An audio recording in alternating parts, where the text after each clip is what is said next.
Chapitre 79, ceux qui aspirent. Par ceux qui arrachent violemment. Et par ceux qui recueillent avec douceur.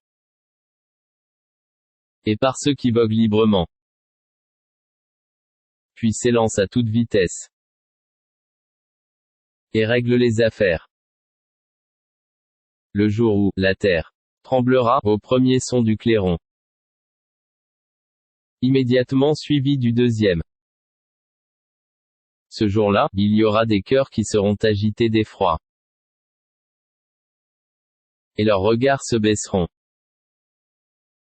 Ils disent quoi? Serons-nous ramenés à notre vie première?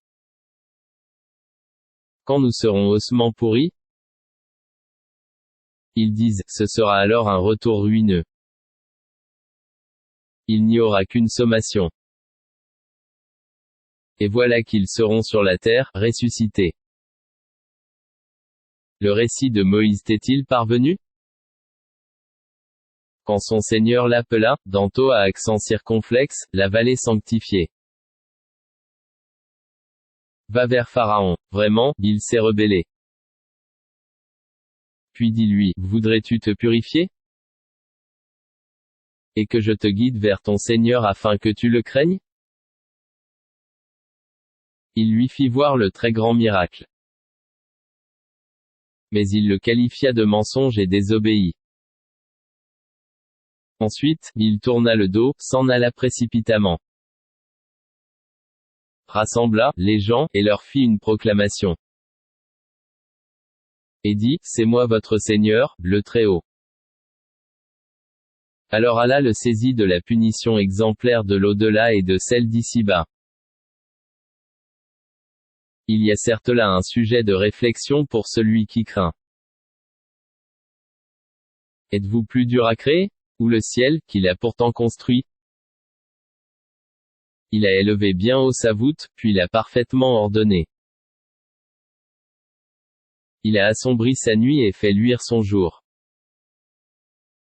Et quant à la terre, après cela, il l'a étendue. Il a fait sortir d'elle son eau et son pâturage. Et quant aux montagnes, il les a ancrées. Pour votre jouissance, vous et vos bestiaux. Puis quand viendra le grand cataclysme? Le jour où l'homme se rappellera à quoi il s'est efforcé. L'enfer sera pleinement visible à celui qui regardera. Quant à celui qui aura dépassé les limites et aura préféré la vie présente, alors, l'enfer sera son refuge.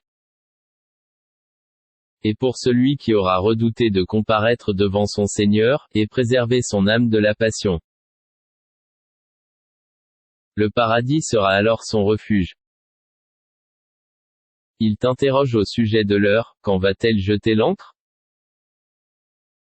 Quelle science en as-tu pour le leur dire? Son terme n'est connu que de ton Seigneur. Tu n'es que l'avertisseur de celui qui la redoute. Le jour où ils la verront, il leur semblera n'avoir demeuré qu'un soir ou un matin.